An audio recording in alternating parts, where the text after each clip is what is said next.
एक मॉर्चरी में रिबेका एक इंटर्न के तौर पर अपना आखिरी सुपरवाइज्ड एम्बाल्मिंग प्रोसीजर कर रही होती है। वो अपने काम में इतनी सावधानी बरतती है कि हर छोटी छोटी डिटेल पर ध्यान देती है। धीरे धीरे वो लाश को इस तरह तैयार कर देती है कि आखिर में शरीर बिल्कुल नया और शांत दिखाई देने लगता है। उसका मेंटर रेमंड उसकी मेहनत और हुनर की तारीफ करता है, लेकिन तभी उसकी नजर रिबेका की कलाई पर बने पुराने कट के निशानों पर पड़ती है। रिबेका तुरंत घबराकर उन्हें अपने ग्लव्स के अंदर छुपा लेती है। इसके बाद रेबेका शरीर में चीरा लगाकर उसका सारा खून निकालना शुरू करती है। तभी रेमंड देखता है कि लाश की उंगलियां हल्की सी हिलती हैं, लेकिन वो इस बारे में कुछ नहीं कहता और चुपचाप उसे काम करते हुए देखता रहता है। रेबेका शरीर में एम्बाल्मिंग फ्लूइड भरती है और आखिरकार पूरा प्रोसीजर सफलतापूर्वक खत्म कर देती है। रेमंड उसे बता देता है कि वो परीक्षा में पास हो चुकी है और अब आधिकारिक तौर पर इस काम के लिए तैयार है। काम खत्म होने के बाद रेबेका लाश को स्टोरेज रूम में रखाती है, लेकिन वापस लौटते समय अचानक मॉर्चरी की लाइट्स झिलमिलाने लगती हैं। वो एक पल के लिए रुकती है और डर महसूस करती है, मगर फिर खुद को संभालकर आगे बढ़ जाती है जैसे कुछ हुआ ही ना हो। बाद में अपने कमरे की सफाई करते हुए उसे कुछ सामान लेने के लिए बेसमेंट जाना पड़ता है। नीचे पूरा अंधेरा फैला होता है, इसलिए वो डरते डरते आगे बढ़ती है। तभी उसे महसूस होता है कि अंधेरे में कुछ हिल रहा है। वो बुरी तरह घबरा जाती है, लेकिन अगले ही पल सामने रेमंड आ जाता है। रेमंड सख्त लहजे में उसे चेतावनी देता है कि वो कभी भी बेसमेंट में नीचे न आए और जो भी सामान चाहिए ऊपर वाले क्लोजेट से ले लिया करे। रेबेका के जाने के बाद रेमंड पीछे मुड़कर देखता है, जहां बेसमेंट के अंधेरे में कोई अजीब सी चीज तेजी से इधर उधर भाग रही होती है। वो तुरंत दरवाजा बंद करके उसे लॉक कर देता है। बाद में ऑफिस में रेमंड रेबेका के प्रमोशन की खुशी में उसके साथ ड्रिंक करना चाहता है, लेकिन रेबेका मना कर देती है। अब वो ऑफिशियली फुल टाइम एम्प्लॉय बन चुकी होती है। आगे से एम्बेल्मिक का सारा काम वही संभालेगी, जबकि रेमंड सिर्फ बिजनेस और रात की इमरजेंसी कॉल्स देखेगा। रेबेका कहती है कि वो रात की शिफ्ट्स भी कर सकती है, लेकिन रेमंड अचानक गुस्से में उसे साफ मना कर देता है। उसी समय रेबेका को तेज सिर दर्द होने लगता है। रेमंड उसकी हालत देखकर उसे सलाह देता है कि वो पूरा वीकेंड आराम करे और खुद को ज्यादा थकाए नहीं। रेबेका के जाने के बाद रेमंड अकेले वापस बेसमेंट में जाता है और अंधेरे में धीरे से कहता है, ये फिर से शुरू हो गया है। उसकी आवाज में डर साफ महसूस हो रहा होता है। घर पहुंचकर रेबेका अपनी चाबियां टेबल पर रखती है और कपड़े बदलने चली जाती है, लेकिन जब वो वापस आती है तो चाबियां गायब होती हैं। उसे बिल्कुल अंदाजा नहीं होता कि उसकी नोटबुक पर एक अजीब और डरावना निशान बन चुका है। कुछ देर बाद उसे चाबियां दूसरी टेबल पर मिल जाती हैं और वो अपनी साप्ताहिक सपोर्ट मीटिंग के लिए निकल जाती है। मीटिंग में रेबेका सबके सामने बताती है कि आज उसे नशे से दूर हुए पूरा 1 साल हो गया है। वो मानती है कि ये सफर शर्म, दर्द और पछतावे से भरा था, लेकिन उसने हार नहीं मानी। वो सबका शुक्रिया अदा करती है और उसकी स्पॉन्सर केली मुस्कुराकर कहती है, तुम्हें खुद पर गर्व होना चाहिए। लेकिन जैसे ही रेबेका अपनी सीट पर वापस बैठती है, उसे पीछे एक अजीब आदमी दिखाई देता है जो धीमी आवाज में उसका नाम फुसफुसा रहा होता है। मीटिंग खत्म होने के बाद रेबेका अपनी कार में बैठती है और अपने अंदर उठ रही बुरी इच्छाओं से लड़ने लगती है। वो कार एक सुनसान इलाके तक ले जाती है और लगभग ड्रग्स खरीदने ही वाली होती है, लेकिन आखिरी पल पर खुद को संभाल लेती है और वहां से निकल जाती है। तभी रेमंड का फोन आता है। वो उसे तुरंत मॉर्चरी वापस आने के लिए कहता है, क्योंकि शहर के मॉर्ग से अचानक कई लाशें भेजी गई हैं। कुछ ही देर में रेबेका वापस मॉर्चरी पहुंच जाती है। फाइल पढ़कर उसे पता चलता है कि इन लाशों को एम्बाल्मिंग करने के बाद तुरंत जलाना भी है, जो काफी अजीब लगता है, लेकिन वो सवाल किए बिना काम शुरू कर देती है। वो म्यूजिक चलाकर पहली लाश पर काम करने लगती है। काम करते समय वो शरीर पर बने ताजा घाव नोटिस करती है। प्रक्रिया पूरी करने के बाद वो म्यूजिक बंद करती है और पेपर वर्क करने बैठ जाती है। उसे बिल्कुल पता नहीं चलता कि पीछे वही लाश धीरे धीरे अपना सिर हिला रही है और उसकी आंखें खुल चुकी हैं। उसी समय फाइल पर वही अजीब निशान उभर आता है। रेबेका सारी जानकारी सिस्टम में डालती है और उस लाश को भट्टी में डाल देती है। तभी खिड़की से बाहर देखते हुए वो चौंक जाती है। उसकी कार का दरवाजा खुला हुआ होता है। वो तुरंत बाहर जाकर दरवाजा बंद करती है, लेकिन कार की अंदरूनी लाइट्स लगातार जलती रहती हैं। वापस अंदर आते ही उसे चक्कर आने लगते हैं। उसके कानों में चारों तरफ से फुसफुसाने की आवाजें गूंजने लगती हैं। जब उसे होश आता है तो वो खुद को टेबल पर बैठा हुआ पाती है और उसे याद ही नहीं रहता कि वो वहां कैसे पहुंची। तभी फोन बजता है।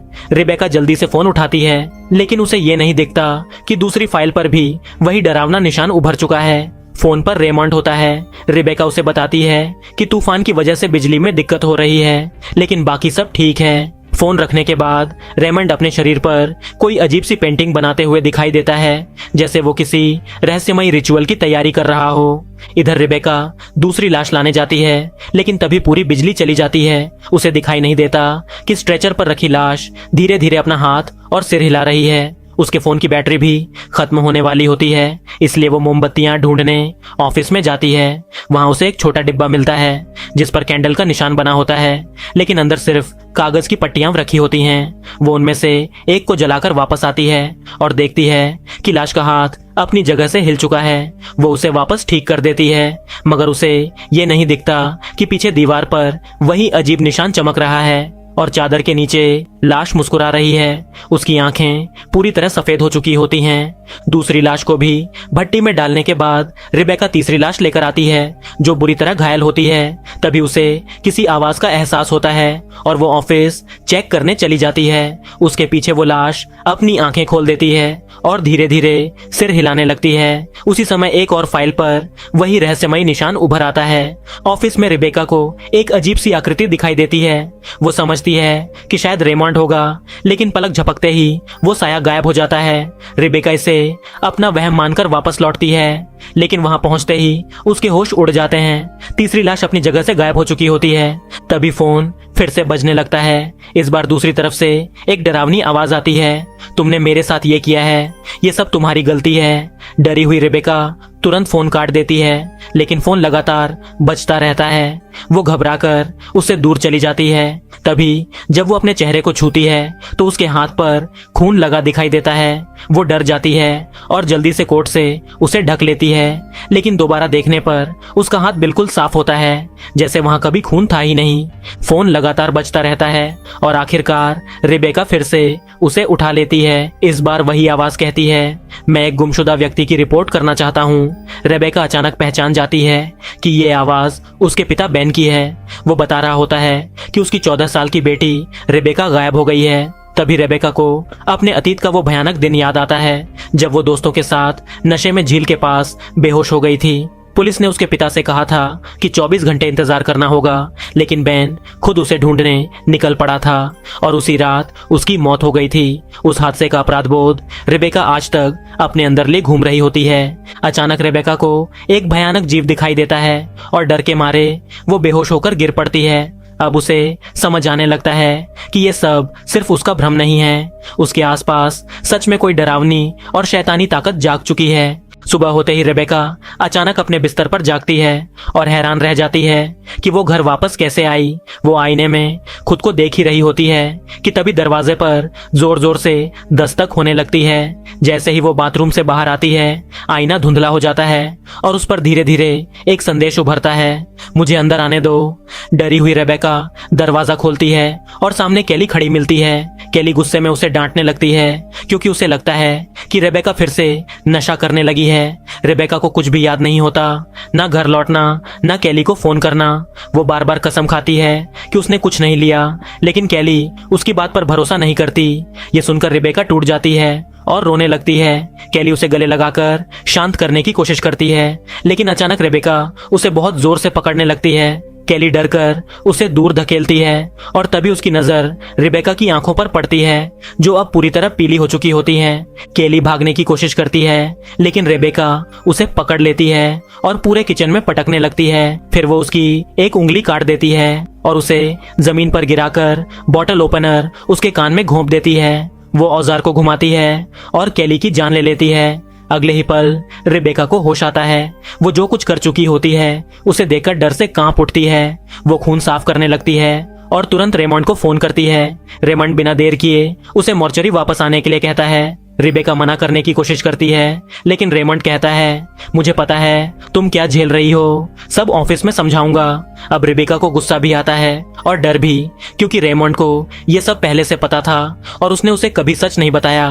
तभी पीछे से कैली फिर दिखाई देती है और अपने कान से वही औजार निकाल देती है। रिबेका उसे देखकर डर जाती है, लेकिन जैसे ही वो भागने लगती है, दरवाजे पर असली कैली खड़ी मिलती है। तब रिबेका को एहसास होता है कि अभी तक जो कुछ हुआ वो एक भयानक भ्रम था। केली की बातों को अनसुना करके रेबेका तुरंत कार में बैठती है और मॉर्चरी वापस पहुंच जाती है। वहां रेमंड आखिरकार उसे पूरी सच्चाई बताता है। वो कहता है कि कई बार बुरी आत्माएं या दानव मरे हुए शरीरों में छिपे रहते हैं, जब तक उन्हें कोई मजबूत इंसान नहीं मिल जाता जिसे वो अपना अगला शिकार बना सकें। और अब ऐसा ही एक दानव रिबेका को चुन चुका है। वो उसके डर, दर्द और पुराने घावों का इस्तेमाल कर रहा है ताकि उसे मानसिक रूप से तोड़कर पूरी तरह अपने कब्जे में ले सके। रेमंड बताता है कि वो सालों से इस तरह की घटनाओं के बारे में सीखता रहा है। वो रेबेका को कुछ रहस्यमयी निशान दिखाता है और समझाता है कि उन निशानों से उस दानव का असली नाम बनता है। अगर रेबेका उसका सही नाम जान ले और सही निशान को जला दे तो वो दानव हमेशा के लिए खत्म हो सकता है। लेकिन इससे पहले कि रेमंड सब कुछ समझा पाए, दानव अचानक रेबेका के शरीर पर कब्जा कर लेता है। वो रेमंड का मजाक उड़ाने लगती है और उसे जोर से टेबल पर पटक देती है। फिर वो एक लोहे की रॉड उठाकर उसकी तरफ बढ़ती है। रेमंड तुरंत अपनी शर्ट खोलता है जिसके नीचे एक सुरक्षा वाला टैटू बना होता है। वो भागकर ऑफिस से बाहर निकल जाता है और दरवाजा लॉक कर देता है। ठीक उसी पल जब दानव उसे पकड़ने ही वाला होता है। कुछ देर बाद रिबेका को होश आता है। वो रोते हुए रेमंड से दरवाजा खोलने की भीख मांगती है, लेकिन रेमंड भारी दिल से माफी मांगता है और उसे अकेला छोड़कर चला जाता है। अब रिबेका पूरी तरह फंस चुकी होती है। तभी दानव फिर से उसके सामने प्रकट होने लगता है। रिबेका मॉर्चरी में इधर उधर भागती है, लेकिन कोई दरवाजा या खिड़की नहीं खुलती। फोन भी काम नहीं कर रहा होता। बेबस होकर वो रेमंड के नोट्स पढ़ने लगती है। तभी उसे खिड़की के बाहर अपनी दादी दिखाई देती हैं। वो प्यार से कहती हैं, मुझे अंदर आने दो, बाहर बहुत ठंड है। लेकिन अगले ही पल उनका चेहरा डरावना हो जाता है और वो गुस्से में चिल्लाने लगती हैं, तू एक नाकाम इंसान है। उनकी आवाज भारी और राक्षसी गुर्राहट में बदल जाती है। रिबेका घबराकर पीछे मुड़ती है और सामने अपने पिता बेन को देखती है। उसका चेहरा खून से लथपथ होता है। वो कहता है, मैं तुम्हारे लिए स्कैल्पेल लाया हूँ ताकि तुम फिर से खुद को खत्म कर सको और हम हमेशा साथ रह सकें। अचानक बेन उस पर हमला कर देता है और उसकी टांग में कई बार स्कैल्पेल घोंप देता है, जबकि पीछे उसकी दादी की डरावनी चीखें लगातार गूंजती रहती हैं। तभी रेबेका को अचानक एहसास होता है कि ये सब एक और खतरनाक भ्रम है। वो तुरंत स्कैल्पेल अपने हाथ से गिरा देती है, क्योंकि वो लगभग खुद को नुकसान पहुंचाने ही वाली थी। लेकिन डर अभी खत्म नहीं हुआ था। कुछ ही पल बाद उसे फिर से अपने पिता बेन कॉरिडोर में दिखाई देते हैं। वो ठंडी आवाज में कहते हैं, तू मरने वाली है। डर से कांपती हुई रिबेका एक कमरे में भागती है और अंदर से दरवाजा बंद कर लेती है। तभी चारों तरफ से डरावनी फुसफुसाहटें गूंजने लगती हैं, हर आवाज जैसे उसकी मौत का ऐलान कर रही होती है। उसी समय बाहर रेमंड बार बार मॉर्चरी में फोन करने की कोशिश कर रहा होता है, लेकिन संपर्क नहीं हो पा रहा होता। रेबेका धीरे धीरे खिड़की की तरफ बढ़ती है और बाहर झांकती है। बेन अब वहां नहीं होता। वो राहत की सांस लेती है, लेकिन तभी उसकी नजर उस लाश पर पड़ती है जो पहले गायब हो गई थी। अब वो फिर से अपनी जगह पर रखी होती है। रिबेका डरते डरते प्रेप रूम में जाती है और अपनी घायल टांग को सिलना शुरू कर देती है। तभी अचानक वो लाश धीरे धीरे उठकर बैठ जाती है। रिबेका घबराकर उसकी तरफ देखती है, लेकिन अगले ही पल वो फिर से शांत होकर लेट जाती है, जैसे कुछ हुआ ही ना हो। जैसे ही रेबेका अपने टांके पूरे करती है, उसे एक डरावनी आवाज सुनाई देती है, काटो। वो अनजाने में स्केलपल उठा लेती है और लाश की तरफ बढ़ने लगती है। तभी अचानक लाश की आंखें खुल जाती हैं और वो जिंदा होकर उस पर हमला कर देती है। दोनों के बीच भयानक संघर्ष शुरू हो जाता है। रिबेका पूरी ताकत लगाकर पास पड़ी लोहे की रॉड उठाती है और उसके गले में घोंप देती है, लेकिन दानव बेहद ताकतवर होता है। वो रॉड को आसानी से बाहर निकाल देता है और डरावनी हंसी हंसने लगता है। रिबेका जल्दी से बिजली के तार उठाकर उसे बांधने की कोशिश करती है, जबकि वो दानवी आवाज में लगातार उसका मजाक उड़ा रहा होता है। आखिरकार रेबेका किसी तरह फोन तक पहुंचती है। दूसरी तरफ रेमंड होता है।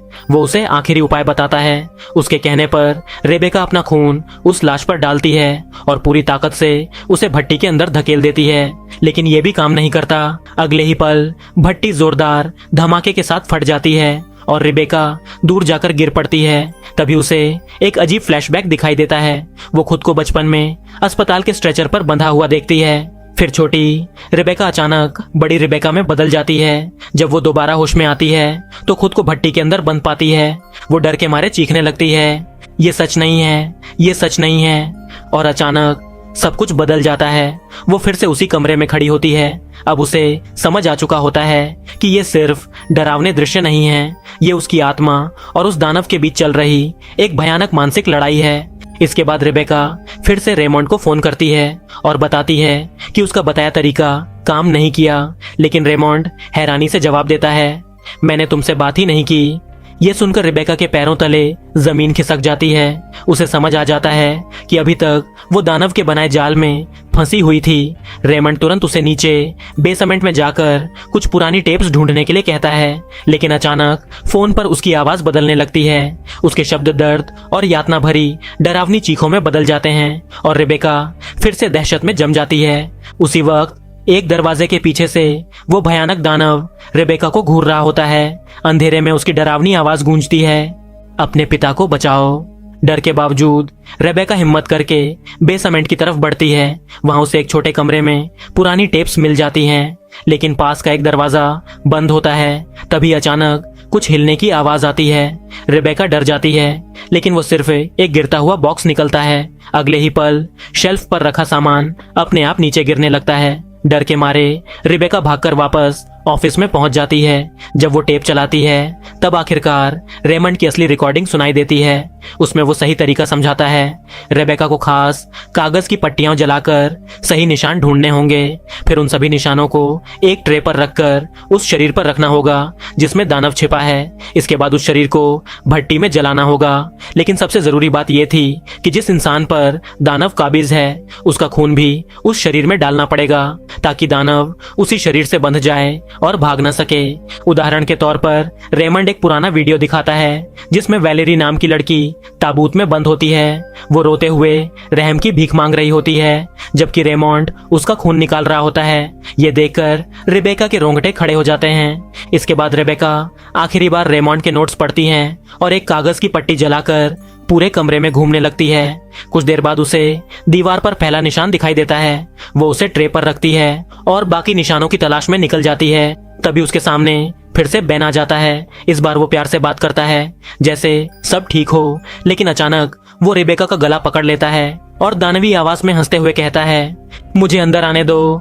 रेबेका किसी तरह खुद को संभालती है और उस भ्रम से बाहर निकल आती है। इसके बाद वो बेसमेंट के बंद दरवाजे को खोलती है। अंदर एक छोटा छेद होता है जिससे वो रेमंड को वैलेरी के साथ देखती है। वैलेरी मदद के लिए चीख रही होती है, लेकिन रेमंड ठंडी आवाज में कहता है, तू अब वैलेरी नहीं रही। रेबेका जैसे ही पीछे हटती है अचानक खुद को एक ताबूत के अंदर बंद पाती है। वो घबराकर ढक्कन पीटने लगती है और किसी तरह बाहर निकलने में कामयाब हो जाती है। अब उसे दूसरा निशान मिल जाता है। तीसरा निशान सप्लाई क्लोसेट में छिपा होता है और आखिरी निशान बाथरूम में। लेकिन तभी बाथरूम का दरवाजा अपने आप लॉक हो जाता है। धीरे धीरे पूरा कमरा पानी से भरने लगता है। रेबेका घबराकर टॉयलेट पर चढ़ने की कोशिश करती है, लेकिन उसका पैर फिसल जाता है और उसका सिर सिंक से टकरा जाता है। वो बेहोश हो जाती है। फ्लैशबैक में दिखता है कि बेन झील के पास छोटी रेबेका को ढूंढ लेता है। वो मदद के लिए चिल्लाता है, लेकिन आसपास कोई नहीं होता। वो रेबेका से कहता है, रुको, मैं डॉक्टर लेकर आता हूँ। लेकिन भागते समय उसका पैर फिसल जाता है और वो पत्थर से टकराकर मर जाता है। वर्तमान में रेबेका की आंख खुलती है। बाथरूम अब बिल्कुल सामान्य होता है, जैसे कुछ हुआ ही नहीं। वो तुरंत ऑफिस में जाती है और चारों निशान ट्रे पर रख देती है। अचानक ट्रे का बीच वाला हिस्सा चमकने लगता है। तभी वही डरावनी आवाज उसे फिर से बेसमेंट की तरफ बुलाती है। वहां उसे वैलेरी ताबूत में बंद मिलती है। रेबेका लगभग उसकी मदद करने ही वाली होती है, लेकिन फिर उसे अपना मिशन याद आता है। वो वैलेरी का खून निकालती है और बाहर ले आती है। इसके बाद वो मॉर्चरी की हर लाश को चेक करना शुरू करती है। आखिरकार उसे एक ऐसा शरीर मिलता है जिसके सीने पर वही निशान बने होते हैं। रेबेका उस शरीर को प्रेप रूम में लाती है। जैसे ही वो अंदर आता है, लाश हिलने लगती है, लेकिन रेबेका ट्रे उसके सीने पर रख देती है और वो अचानक शांत हो जाता है। फिर रेबेका एम्बाल्मिंग स्टिक की मदद से उसमें वैलेरी का खून डालती है। तभी लाश डरावनी आवाज में पूछती है, क्या ये सही शरीर है? लेकिन रेबेका बिना डरे अपना काम जारी रखती है। कुछ ही पलों में लाश के माथे पर दानव का असली नाम उभर आता है। रेबेका बिना समय गंवाए उसे भट्टी में धकेल देती है। अंदर से भयानक चीखें गूंजने लगती हैं, लाश तड़पती है, जलती है और आखिरकार वो दानव हमेशा के लिए राख बनकर खत्म हो जाता है। लेकिन कहानी अभी खत्म नहीं हुई थी। रेबेका फिर से बेसमेंट में जाती है। तभी अचानक बेन पीछे से प्रकट होता है। वो धीमी आवाज में कहता है, ये कभी खत्म नहीं होगा, और अचानक रेबेका को सीढ़ियों से धक्का दे देता है। वो नीचे गिरकर बेहोश हो जाती है। एक और फ्लैशबैक में सच्चाई सामने आती है। बेन ने जंगल में उसी दानव को देखा था। डर के मारे वो पीछे हटते हुए गिर पड़ा था। जब रेबेका को होश आया तब तक उसके पिता मर चुके थे। वर्तमान में रेबेका धीरे धीरे होश में आती है। उसके सामने उसके पिता बेन खड़े होते हैं। आंसुओं से भरी आवाज में रेबेका उनसे माफी मांगती है। वो टूटे हुए दिल से कहती है, मेरी वजह से आपकी मौत हुई। लेकिन बेन प्यार से उसे रोक देते हैं। वो शांत आवाज में कहते हैं, खुद को दोष देना बंद करो। मैं नहीं चाहता कि तुम मुझे दर्द के साथ याद करो। ये शब्द सुनते ही रेबेका अंदर से टूट जाती है। लेकिन पहली बार वो खुद को माफ करना शुरू करती है। जैसे ही वो अपने दिल का बोझ स्वीकार करती है, अचानक सब बदल जाता है। वो सच में जाग जाती है। अब बाहर एक खूबसूरत सुबह होती है। सूरज की रोशनी हर तरफ फैली होती है। रेबेका अपने कपड़ों की तरफ देखती है। उन पर खून का एक भी निशान नहीं होता। एक पल के लिए उसे लगता है कि सब खत्म हो चुका है, लेकिन तभी उसे फिर से वैलेरी की आवाज सुनाई देती है। रेबेका तुरंत बेसमेंट की तरफ जाती है। वहां पहुंचकर वो वैलेरी को आजाद करने के लिए ताबूत खोल देती है। लेकिन जैसे ही ढक्कन खुलता है, वैलेरी दानवी आवाज में हंसते हुए कहती है, तुम बेवकूफ हो, और अगले ही पल वो रेबेका को जमीन पर पटक देती है। वैलेरी अब पूरी तरह उस दानव के कब्जे में होती है। वो रेबेका को मारने ही वाली होती है कि तभी रेमंड अचानक वहां पहुंच जाता है।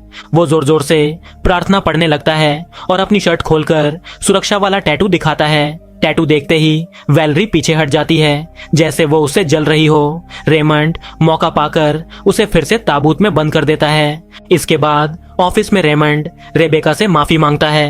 वो स्वीकार करता है कि उसने उसे अकेले इस भयानक लड़ाई में छोड़ दिया था। फिर वो सच्चाई समझाता है और बताता है कि वैलेरी अब इंसान नहीं रही, इसलिए मैं उसे बंद रखता हूँ। उसका खून ही हमें भविष्य में ऐसे दानवों से लड़ने में मदद कर सकता है। रेमंड ये भी बताता है कि इस तरीके को सीखने और सही करने से पहले वो कई लोगों को खो चुका है। ये सुनकर रेबेका को सब बहुत क्रूर और डरावना लगता है। वो साफ कहती है कि वो ये नौकरी छोड़ना चाहती है, लेकिन रेमंड उसे समझाता है कि ये काम लोगों की जान बचाता है और अब तुम कभी पूरी तरह इससे आजाद नहीं हो पाओगी। वो कहता है कि अगर रेबेका रुकी तो वो उसे और मजबूत बना सकता है, ताकि अगली बार वो इस अंधेरे का सामना कर सके। लेकिन रेबेका अभी इस जिंदगी को स्वीकार नहीं कर पाती। वो मॉर्चरी छोड़कर बाहर निकल जाती है। कुछ देर बाद वो एक पार्क के पास पहुंचती है, जहां बच्चे खेल रहे होते हैं। सब कुछ सामान्य और शांत लगता है, लेकिन तभी भीड़ के बीच उसे फिर वही डरावना दानव दिखाई देता है।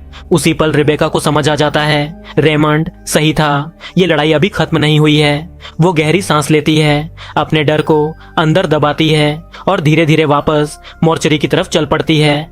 और अब वो भागने वाली नहीं है। और इसी के साथ ये कहानी यहीं पर खत्म हो जाती है। तो दोस्तों, उम्मीद करता हूँ कि आपको ये एक्सप्लेनेशन पसंद आई होगी। अगर आपको पसंद आई तो इस वीडियो को लाइक, शेयर और चैनल को सब्सक्राइब कर दीजिए।